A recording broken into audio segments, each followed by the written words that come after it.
Welcome to this Q&A session for the Defying Convention short film programme, which is part of the 31st edition of Nordisk Panorama Film Festival. The films are not only nominated for the Best Nordic Short Film, but they also have a chance to win the Audience Award.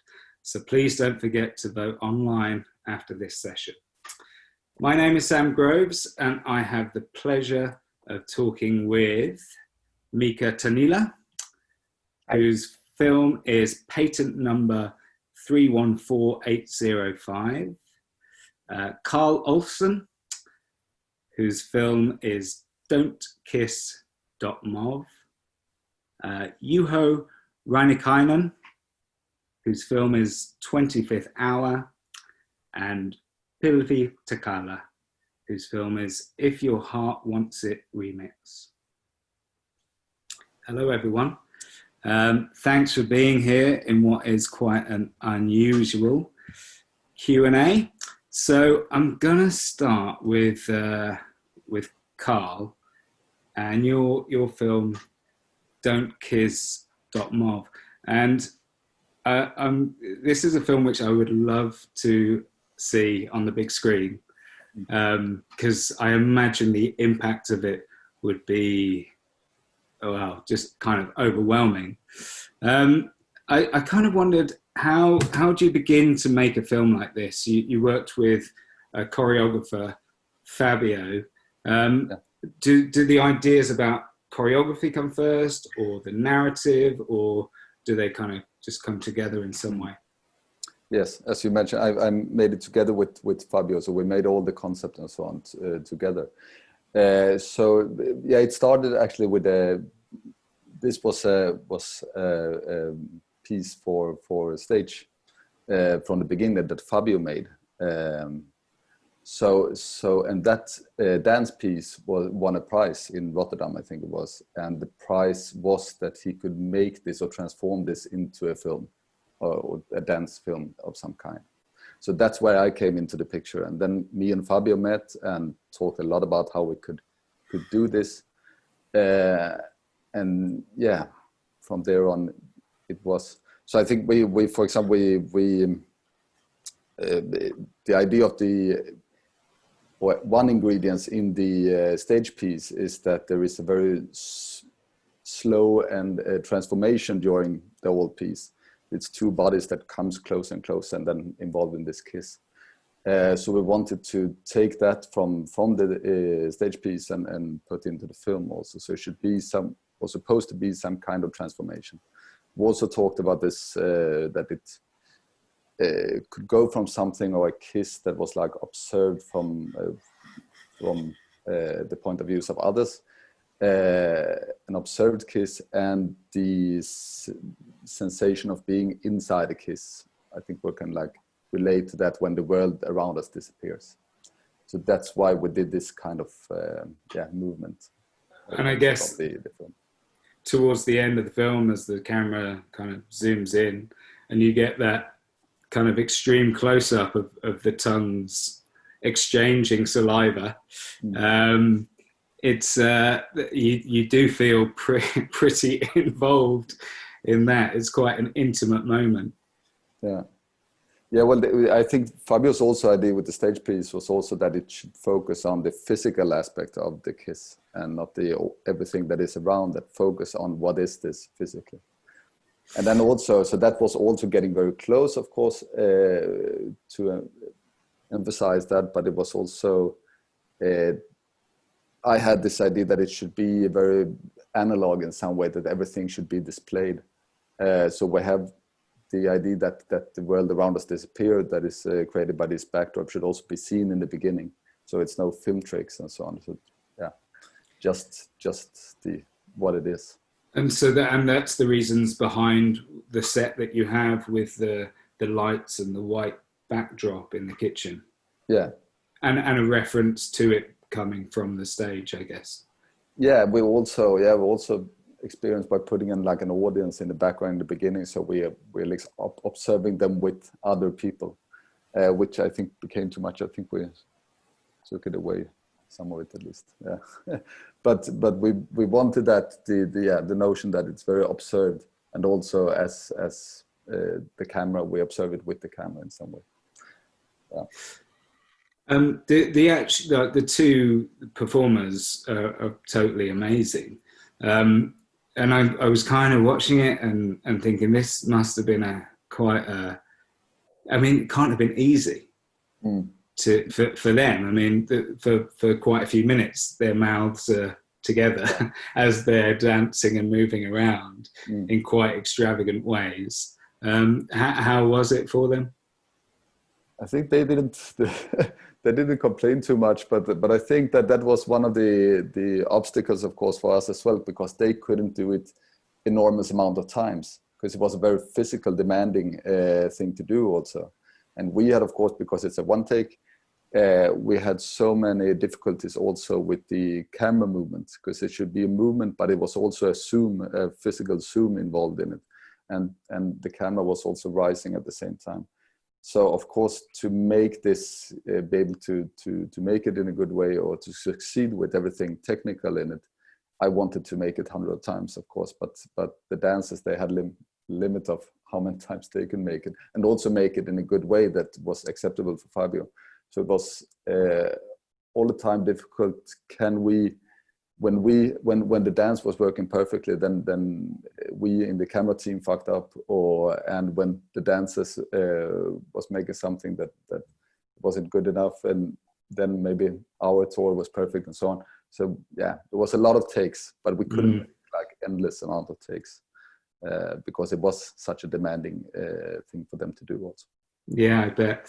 And just in terms of your experience of screen dance, had you had much experience shooting dancing or dancers previously? Not me personally, but I have filmed a lot of dance. I'm making documentary films usually, but I also usually have extra work and working with dancers, because it's quite for me also it's very like inspiring art form, because contemporary dance, for me at least, they're much more free, or much more thinking, much more conceptual usually than we are doing in the film film industry. So I think I'm getting a lot of inspiration from contemporary dance, and I've watched a lot of contemporary dance also, because I've also worked with them. That's interesting, because I mean, I've been thinking quite a bit about screen dance recently, because I've just been seeing so much more of it, and it seems to me that there are more screen dance film festivals, and there are more film festivals taking screen dance films into their programs as well. So it seems like it's a growing area of interest. Yeah, I think also maybe that can open up things for us in the film industry and take inspiration from there. I think we have a lot to learn from that art form. Great. Okay, thank you, Carl. Okay, thank you. I'm going to move on to Mika and your film, patent number 314805. This is a really interesting story. How did you find out about Eric Tiggersted? Basically through a small book that was published in the early 80s. I stumbled across the book, and it's like an historical book about an engineer whose name is Eric Tiggersted. And there were a lot of things about his inventions in the 1920s, 1910s, and also 1920s. And many of the inventions, they were revolving around the idea of sound recording and finding a way to synchronize moving image and sound recording, and transmitting sound in various ways. But my path to Eric's life and history and project was through this historical small book. Okay. And so then once you discovered him, how straightforward was it to get hold of those test materials that you see in the film? It's the footage is almost totally disappeared So luckily, part of that experimental footage, or footage from the experiments actually, is survived, and it was in the Finnish Film Archive simply, and I got access to that. But it's a very unfortunate that the actual figurative moving image part is lost forever. We have only celluloid film of the soundtrack of this experiment he did in 1914. There was a presentation in Berlin. Eric had a laboratory in Helsinki, Copenhagen, and Berlin. And in Berlin, he made a presentation where he was running 2 film reels, 35mm film, with the image of him talking and playing guitar and so on. And the other film was the soundtrack, optical soundtrack. So we have only a couple of minutes of that optical soundtrack surviving, and I did my little film based on that soundtrack material, the sounds that can be taken out from the soundtrack and the image of the soundtrack. So it's kind of a microscopic study or something like that. Yeah, but I mean, it looks as good as it sounds. It's really kind of a mesmerizing 2 minutes, and kind of you're watching it, realizing you're, watching and listening a big part of history in terms of sound and film. So yeah, it kind of feels quite important. Do you know like what happened to Eric afterwards? Was there a big fanfare when this was first kind of announced to the world that he kind of got the technology to do this? Yeah, it's a I would say it or describe it like a chain of unfortunate and unlucky events, because actually the very next day that he presented this synchronized material in Berlin, there were shots in Sarajevo that ignited the First World War, and because of a lot of his technical equipment looked quite strange, and he had made filed in and got patents for espionage and sound recording material. He was considered a Russian spy in Germany and expelled from the country, and he had trouble getting all his equipment very quickly back to Finland and so on. And then he moved to the United States, and where he died in 1925. So he continued of doing experiments with synchronized sound on film, but unfortunately he passed away a couple of years before the breakthrough of sound film in 1927. Okay, so Hollywood didn't really, his name and Hollywood aren't ever linked together in any way. No. And I think it's also fair to say that there were other people like Eric Tiggersteds around the same time, 1910, 1915, 1920, doing various kinds of experiments. So Eric was definitely not the only one, but he was one of the few people who could actually succeed in synchronizing sound and moving image. Okay. Well, thank you, Mika. I'm going to move on to Juho and your documentary, 25th Hour. It's a snapshot of life during the night. I wasn't sure which city it was in. It's shot in Helsinki. In Helsinki. Hometown. Okay. So how did you decide what you were going to shoot kind of going into this film? That's a good question. I think it's there's no one sort of clear answer. It was the whole film was a process. We started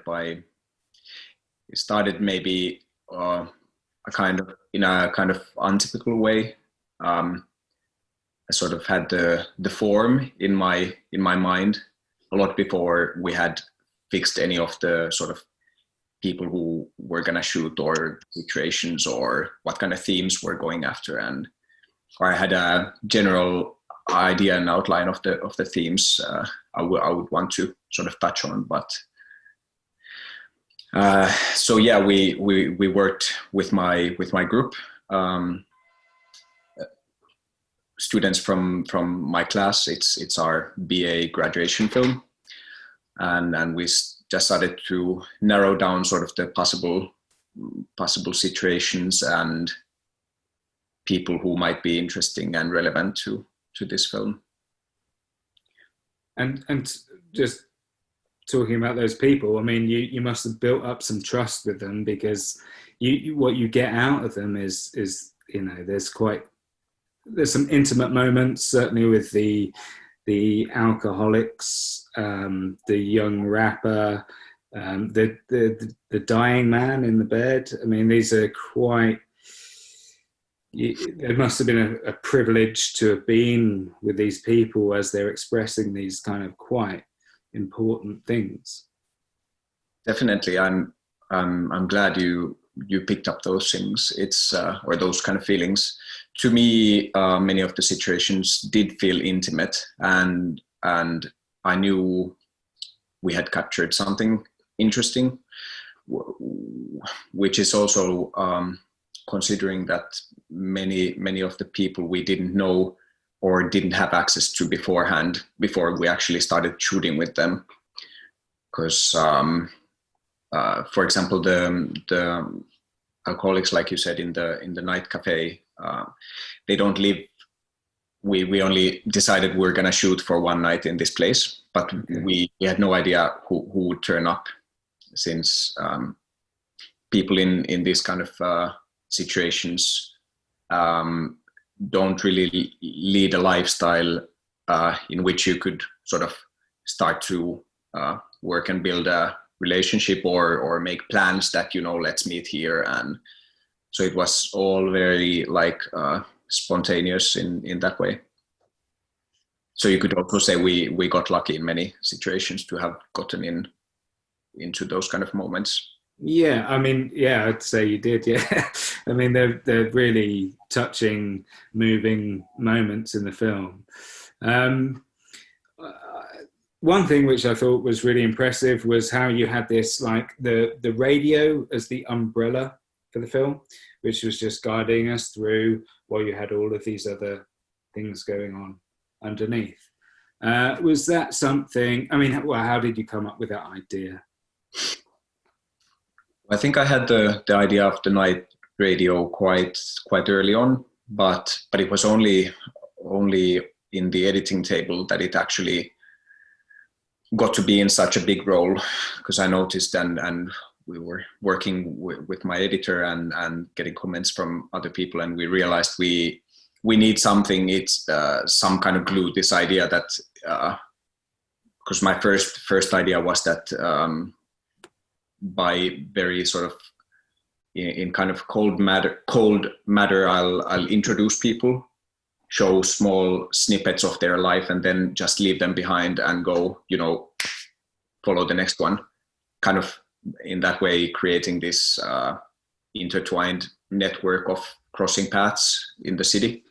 That was my idea, and what like a city is. But then we felt like we need like a red thread, like some glue to stick the whole thing up together.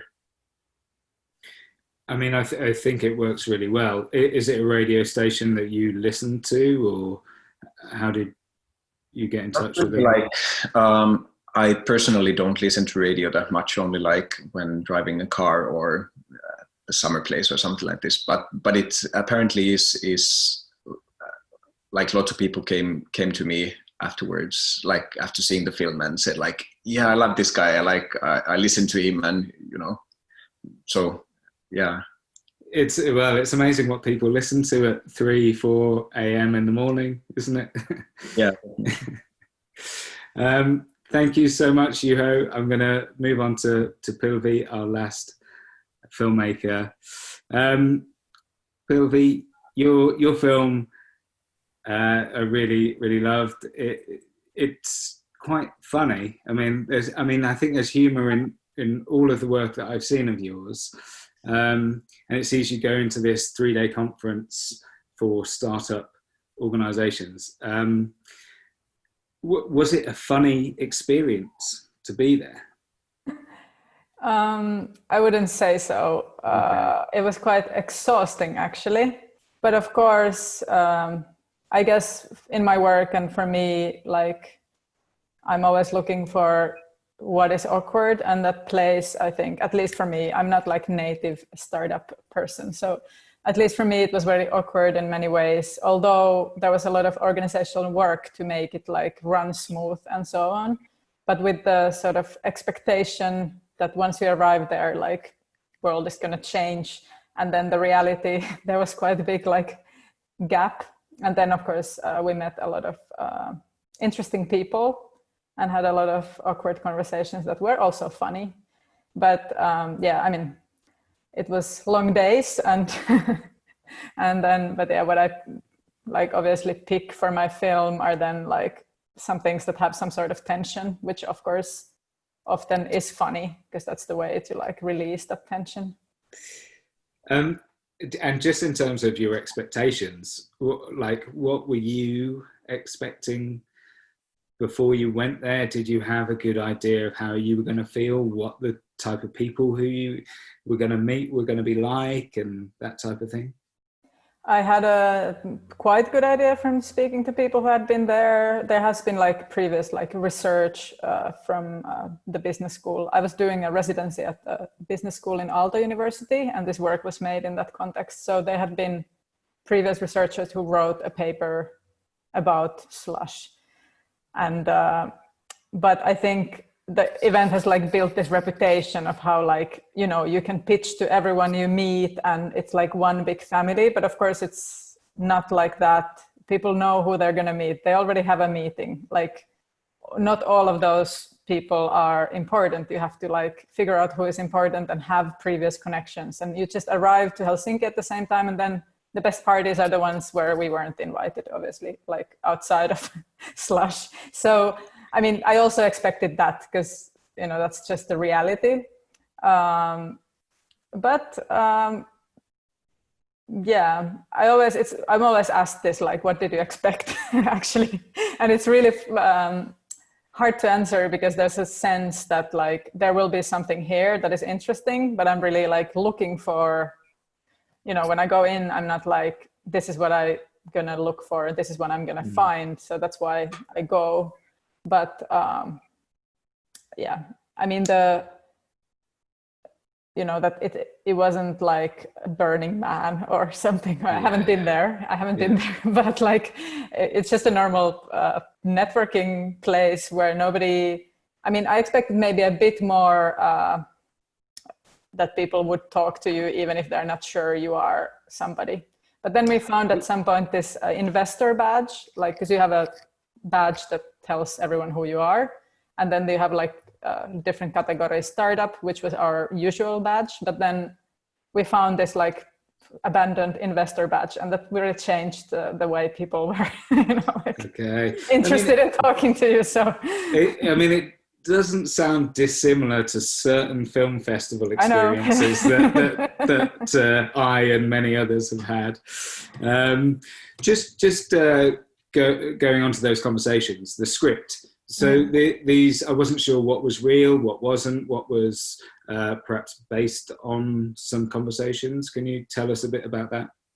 Yeah, so when we were in this event as this like startup, we had a fake startup that we went in as, and we were a group of like 3-4 people. And we had continuously, like, we recorded all the conversations we had. So there was a lot of different ones, and we didn't have a clear plan, like where we're taking these conversations and what's the point. We were just like, you know, improvising and trying to, you know, find something interesting. So it's quite different from not so different, but a little bit different from the way I've worked before. But then, like, from all this material and all these conversations, I chose some. And we recreated them in the studio. So it's like, some of them are shortened. So it's not like, it's not exactly how it was, or it's not exactly a clip of, but, you know, it's more or less based on the real conversations. And most of the recording quality is really bad because it was like in parties and it's loud there and so on. So, but we also, like for the actors, we played the actual tape and then tried to like imitate that. In some places it works, in some places it's quite different, but they're based on real conversations. But then of course, like just choosing from this range of what I liked about it was the fact that I kind of thought that those conversations had been recorded elsewhere, but probably based on those experiences. But it adds to this like fakeness of some of these conversations which are going on. But in terms of, I mean, what you present is probably quite a. I mean, it doesn't suggest that this place is going to do wonders for the world in any way. But did you come across anything where you thought, actually, you know what, this project, these people, this is worthy? I don't remember that. Of course, there's things that sound okay, but I wasn't really like looking for like which startup I would support if I was an investor and looking into like what are you really doing. And of course, like this, you know, that's why it's so big. It functions like there's things find funding, and, you know, startups also do things that are, you know, useful. So I'm not like completely saying it's like, it's bullshit, but it's just very interesting performance. And as you say, like everyone is having a performance or a pitch or something on, and it was quite satisfying sort of to play with that, where you yourself have a performance. And even if you're like, don't really have a startup, it doesn't really matter. You know, like, I mean, we weren't trying to find funding. If we were trying to find funding, then of course, quickly they would see like, what are you doing? Like, you don't really have a software, do you? You know, but we weren't like after the money, which is of course, like most people are. But then it's also, you're after the connections, which bring the money later. So yeah, I think it's a place where, yeah, people have quite many ways to perform and are quite free in this, like they could switch like from one to the other. So yeah, but I'm sure there were good startups there too. Just weren't looking for that. And just finally, you're a performance artist, as well as a filmmaker. It wasn't you as the person in the goal. It was you. It wasn't me. No, it wasn't you. Also, this is why this was like a bit different, because my standard way is like I'm the sort of protagonist or whoever disturbing person. And then this time I went like as a team. So I brought in other people from the business school, and also this person, Paris Furst. She is, first of all, she's American. And she used to have a startup. So she's now an artist, but she has gone through business school and was the most like fluent in the language. And then also the most able to like pull this super arrogant performance, or she was our CAO. And then I just decided that what she was doing like worked the best. Like we all had conversations, but yeah, I'm usually much more subtle, and in this kind of environment, like you don't get anything unless you like go at people. So then she became like my main character, or, you know, like I chose the conversations that she was in. I think there's one conversation in the film that she didn't have that one, but then I used her voice in the, you know, I made it like simple for the film. But so yeah, I have somebody else there. I mean, yeah, she was legit then. If she had this, yeah. Well, thank you so much, Pilvi. I've probably gone over, so I think that I need to wrap it up here. I wish I could take you guys out for a drink now, and we'd talk more about these things, or there'd be questions from the audience or whatever. Sadly, that's not the case. But I just want to say a massive thank you for joining me and answering these questions and talking a bit about your film and sharing it with our audiences. It's very much appreciated. Just a note to the audiences, there are plenty of other interesting films to enjoy, so please spread the word about the festival, and don't forget to vote for the Audience Award.